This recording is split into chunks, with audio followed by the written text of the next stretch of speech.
Doctor കൊല്ലം care പ്രസാദം സംഘത്തിന്റെ സ്വാഗതം. ചെറിയനാട് ശ്രീ ബാലസുബ്രഹ്മണ്യ സ്വാമി ക്ഷേത്രത്തിലെ ഇടവങ്കാട് കരയുടെ വകയായിട്ട് നടത്തുന്ന ശാകുന്തളം ഇന്ന് ഈ വേദിയിൽ ഞങ്ങൾ ക്ഷണിച്ചു വരുത്തി ഇവിടെ പരിപാടി അവതരിപ്പിക്കാൻ അവസരം ഉണ്ടാക്കി തന്ന ബഹുമാനപ്പെട്ട ഇതിന്റെ സംഘാടകർക്കും അവരെ അതിലേക്ക് പ്രോത്സാഹിപ്പിച്ച ഈ നാട്ടിലെ കലാസ്നേഹികളാണ് നിങ്ങൾ ഓരോരുത്തർക്കും ഡോക്ടർ കൊല്ലം കെയർ പ്രസാദം സംഘത്തിന്റെ നന്ദിയും കടപ്പാടും രേഖപ്പെടുത്തിക്കൊള്ളുന്നു. വിശേഷ ഈ പരിപാടി കാണാനെത്തിയിരിക്കുന്ന കലാസ്നേഹികളാണ് നിങ്ങൾ ഓരോരുത്തർക്കും പ്രത്യേകമായി നന്ദിയും കടപ്പാടും രേഖപ്പെടുത്തിക്കൊള്ളുന്നു. അതിമനോഹരമായി ഇത് ശബ്ദം വിളിച്ചു നൽകി ഞങ്ങളോട് ആത്മാർത്ഥമായി സഹകരിച്ചുകൊണ്ടിരിക്കുന്ന ചെങ്ങന്നൂര് ശ്രീദേവി സൗണ്ട്സിന്റെ നല്ല പ്രവർത്തകർക്കും അതിന്റെ പ്രൊപ്പറേറ്റർക്കും കൊല്ലം കെയർ തിയേറ്റേഴ്സിന്റെ നന്ദിയുടെ പൂച്ചെണ്ടുകൾ എക്കാലവും ഞങ്ങൾ മനസ്സിൽ സൂക്ഷിക്കും. പ്രതീക്ഷിച്ചുകൊണ്ട് അടുത്ത പേരിന് ശാകുന്തളം എന്ന സ്റ്റേജ് സിനിമ ആരംഭിക്കും.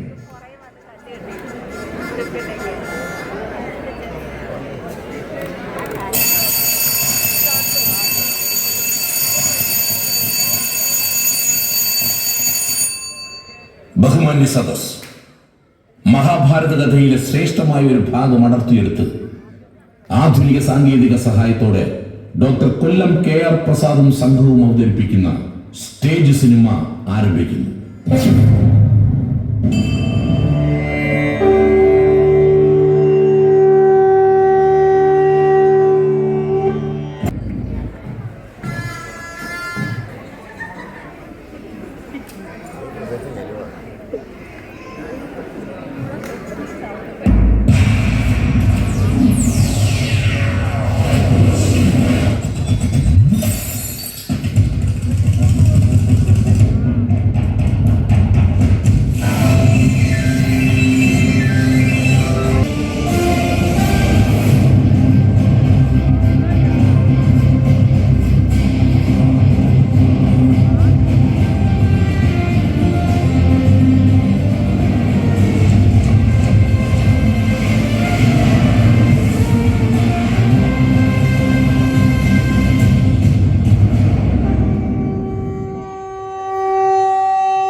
ശ്രേഷ്ഠനായ മഹാകവി കാളിദാസൻ.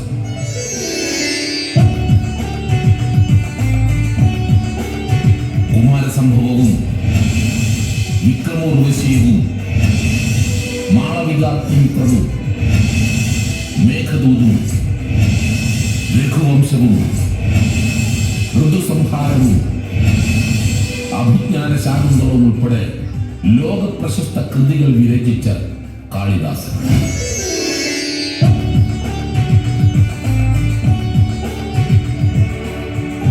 കാളിദാസനെ പ്രചോദിപ്പിച്ചത് മഹാഭാരതം ഉൾപ്പെടെയുള്ള ഭാരതത്തിന്റെ മഹാകാവ്യ കഥകൾ.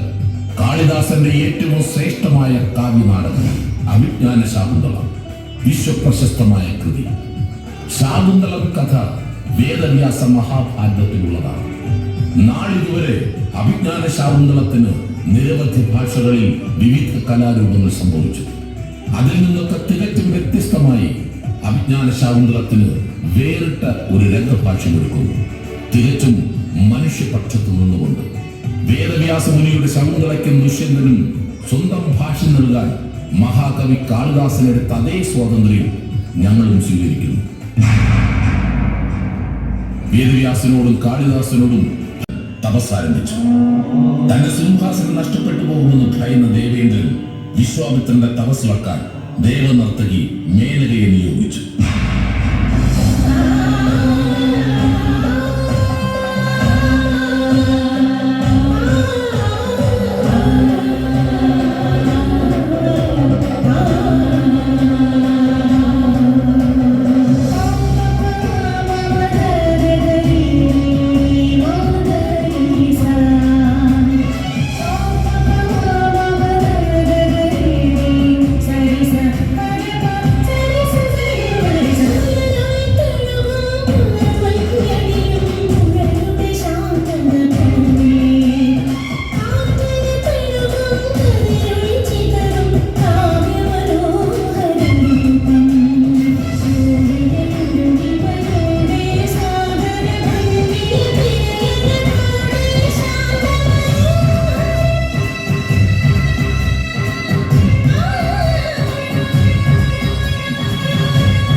കൊടുങ്കാട്ടിലെത്തി എന്റെ തപസ് മുടക്കി എന്നെ അനുരാഗപരവശനാക്കിയ ഭഗവതി ആരാണ്? ഇന്ദ്രസദസ്സിലെ നർത്തകി മേനക. നാം ഭഗവതിയിൽ ആകൃഷ്ടനായിരിക്കുന്നു. നമ്മുടെ മനസ്സ് അനുരാഗത്താൽ നിറഞ്ഞിരിക്കുന്നു. വരൂ, വരൂ, വരൂ.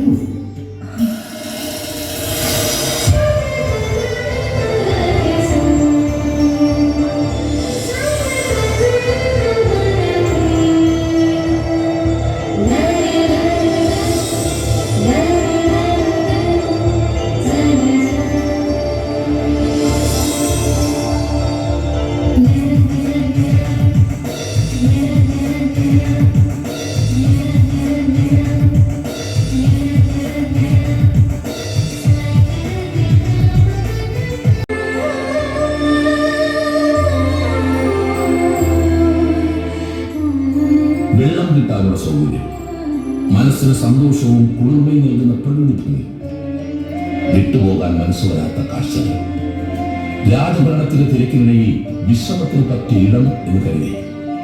നിങ്ങൾക്കിഷ്ടമില്ലെങ്കിൽ ഞാൻ മാറിപ്പോകാം. ചന്ദ്രവംശത്തിലെ ദുഷ്യന്ത മഹാരാജാവ് കണ്വാശ്രമത്തിന്റെ പരിസരത്ത് ഞങ്ങളുടെ സുഹൃത്ത്. ചിത്രാംഗതൻ, രാജാവിന് വേണ്ട സൗകര്യങ്ങൾ ഒരുക്കി കൊടുക്കുക.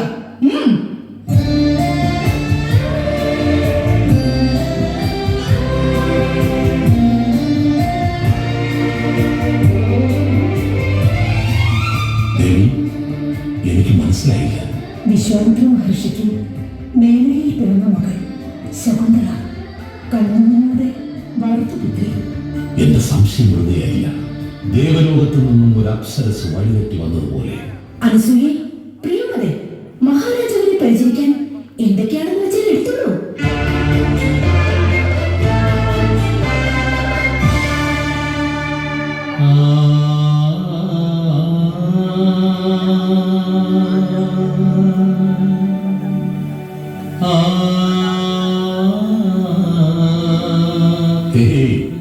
പരിചരണമൊന്നും വേണ്ട. ഈ സാന്നിധ്യം കൊണ്ട് തന്നെ ഞാൻ അനുഗ്രഹീതനായി. പ്രിയം പറഞ്ഞ മഹാരാജാവ് എന്നെ കടക്കാരിയാക്കുന്നു. വിശ്വസിക്കാൻ കഴിയുന്നില്ല. കണ്വാശ്രമത്തിൽ ഇങ്ങനെയൊരു സ്ത്രീ രത്നം. ദേവിയുടെ പേര് പറഞ്ഞില്ല. ശകുന്തള. മധു നിറഞ്ഞ പൂവിന് ചുറ്റും ഒരു മണ്ണെന്ന പോലെ ഞാൻ ദേവിയുടെ മുന്നിൽ ഭ്രമിച്ചു നിൽക്കുകയാണ്. രാജ്യഭാരത്തിനിടയിൽ ഒരു വിനോദത്തിനെന്ന രീതിയിൽ വിരസതയകറ്റാൻ വേണ്ടിയായിരുന്നു ഈ മൃഗയാ വിനോദം. സീതാദേവിക്ക് മുന്നിൽ പ്രത്യക്ഷപ്പെട്ട വർണ്ണമാന പോലെ, സ്വർണ്ണമാന പോലെ എന്റെ മുന്നിൽ ശകുന്തള.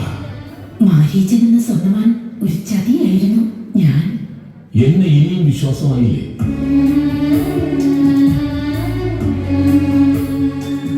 ദേവിയുടെ പരിലാളനയിൽ വിരിഞ്ഞു വിടർന്ന പൂക്കളിൽ ഒരെണ്ണം എനിക്ക് തരുമോ?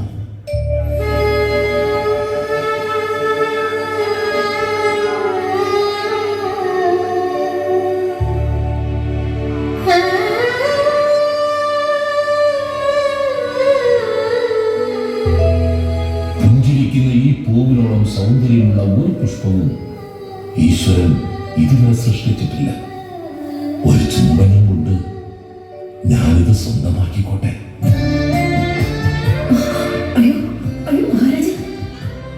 പ്രഥമ കാഴ്ചയിൽ തന്നെ എന്നിൽ നിന്നും എന്റെ ഹൃദയം മോഷ്ടിച്ചെടുത്തു ദേവി. കളവ് പറയരുത്. ആരുടെ ഹൃദയം മോഷ്ടിച്ചത്?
ഗൃഹനാഥൻ ആശ്രമത്തിലില്ലാത്ത സമയത്ത് ശകുന്തള ദുഷ്യന്ത മഹാരാജാവുമായി ഇടപെടുന്നത് നല്ലതല്ല. നിങ്ങൾ രണ്ടാളും അതിന് കൂട്ടുനിൽക്കുന്നതും ശരിയല്ല. ഞങ്ങൾ പിന്നെ എന്ത് വേണമെന്നാണ് ചിത്രാംഗതൻ പറയുന്നത്? നിങ്ങൾ ശകുന്തളയെ പറഞ്ഞ് പിന്തിരിപ്പിക്കണം. അദ്ദേഹം രാജാവാണ്. ശകുന്തള മേനകയുടെ മകളാണെങ്കിലും കാട്ടുപെണ്ണാണ്, മുനുകുമാരിയാണ്.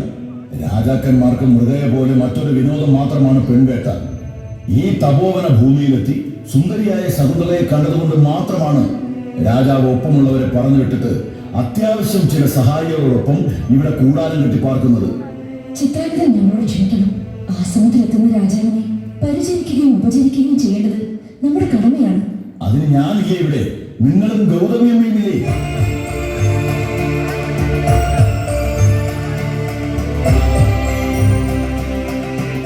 ചിത്രാംഗതൻ നമ്മളോട് പറഞ്ഞു ശകുന്തളയോട് ഒരു കാര്യം അറിയിക്കണമെന്ന്. അത് ഇനിയും പറയാൻ കഴിഞ്ഞിട്ടില്ല. അതിന് നിങ്ങൾക്ക് എന്നോട് സ്നേഹം വേണമല്ലോ.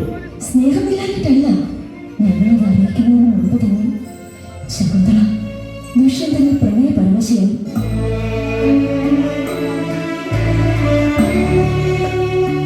അത് മനസ്സിലാക്കാനുള്ള കഴിവ് എനിക്കുണ്ട്. പക്ഷെ ഞാൻ ഭയപ്പെടുന്നു, അവൾ ചതിക്കപ്പെടുമോ എന്ന്.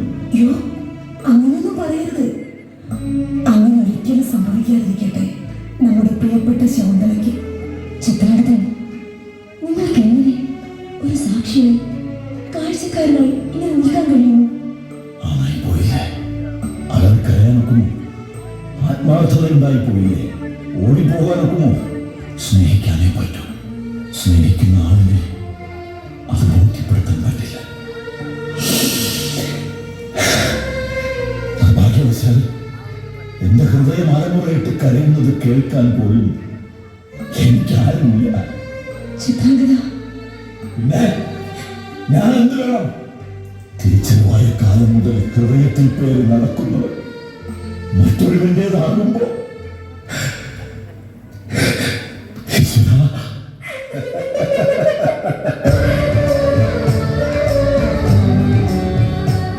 തോഴിമാരെ, പ്രിയപ്പെട്ട കൂട്ടുകാരാ, ഞങ്ങളും തീരുമാനത്തിലെത്തി.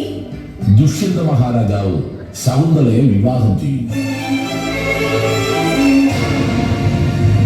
ഞാൻ വേഗം പോയി കണ്ണു മഹർഷി വിവരമറിയിക്കാം. വേണ്ട. ചക്രാവതാര തീർത്ഥത്തിൽ നടക്കുന്ന യാഗത്തിന് നേതൃത്വം നൽകുന്ന അദ്ദേഹത്തെ ബുദ്ധിമുട്ടിക്കണ്ട. അദ്ദേഹം വരുമ്പോൾ അറിഞ്ഞാൽ മതി. അറിയുമ്പോൾ അദ്ദേഹം വളരെ സന്തോഷിക്കും. അദ്ദേഹം അറിയാതെ, അങ്ങയുടെ മാതാപിതാക്കൾ അറിയാതെ, രാജകൊട്ടാരം അറിയാതെ ശകുന്തളയുടെ കാര്യത്തിൽ എനിക്ക് ഉത്തരവാദിത്വം ഉത്കണ്ഠയുണ്ട്. ചിത്രാംഗതൻ എന്റെ കാര്യത്തിൽ ഉത്കണ്ഠ വേണ്ട. തോഴിമാരെ, വേണ്ട ഒരുക്കങ്ങൾ ചെയ്യുക. ശകുന്തള, ഇത് ജീവിതമാണ്, വിവാഹമാണ്. ദുഷ്യന്ത മഹാരാജാവ് ശകുന്തളയെ ഗാന്ധർവ വിധി പ്രകാരം വിവാഹം ചെയ്യുന്നു. ഗാന്ധർവ വിധി പ്രകാരമോ? അതെ. കാട്ടിൽ കഴിയുന്ന നിനക്കത് പറഞ്ഞാൽ മനസ്സിലായില്ല. അതറിയണമെങ്കിൽ വേദവും ശാസ്ത്രവും ഒക്കെ പഠിക്കണം. ശാസ്ത്രവിധി പ്രകാരം 8 തരം വിവാഹമുണ്ട്. ബ്രഹ്മം, ദൈവം, ആശം, പ്രജാപത്യം, ഗാന്ധർവം, രാക്ഷസം, ആസുരം, പൈശാചം. അന്യോന്യം തുല്യ അനുരാഗത്തോടെ നടക്കുന്ന വിവാഹമാണ് ഗാന്ധർവം. സ്ത്രീയും പുരുഷനും സ്വമനസ്സാലെ നടത്തുന്ന വിവാഹം. ഞങ്ങൾ ആ തീരുമാനത്തിലെത്തിക്കഴിഞ്ഞു. കണ്വാസനത്തിന്റെ കവാടത്തിൽ വെച്ച് വനദേവതകളെ സാക്ഷിയാക്കി ദുഷ്യന്തൻ ശകുന്തളയെ സ്വീകരിക്കുന്നു.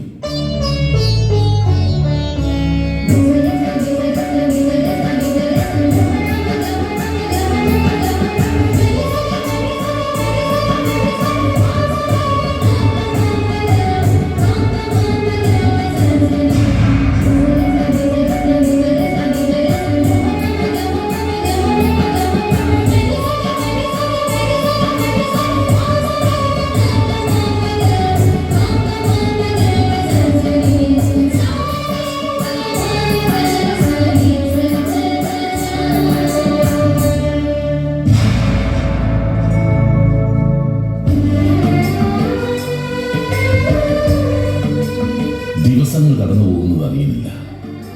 രാപ്പകലുകൾക്ക് ദൈർഘ്യം. ചിത്രാംഗതൻ കൊട്ടാരത്തിലേക്ക് പോകുന്നു. ദുഷ്യന്തനെ നേരിൽ കാണണം.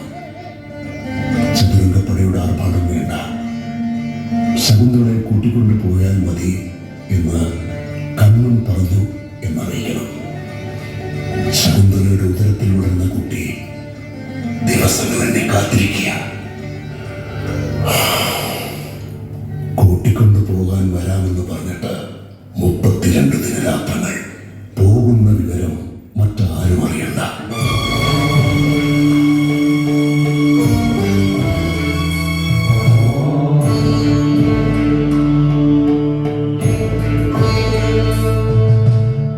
അകലും തോറും കുറയുന്ന ലഹരിയുടെ പേരാണ് പ്രണയം.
നിനക്കെന്താണ് ഈ കോട്ടവാളത്തിൽ കാര്യം?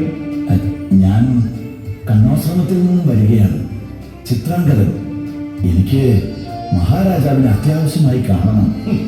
നീ ഈ രാജ്യത്ത് നടക്കുന്ന ആഘോഷങ്ങളും ആർഭാടങ്ങളും കാണുന്നില്ലേ?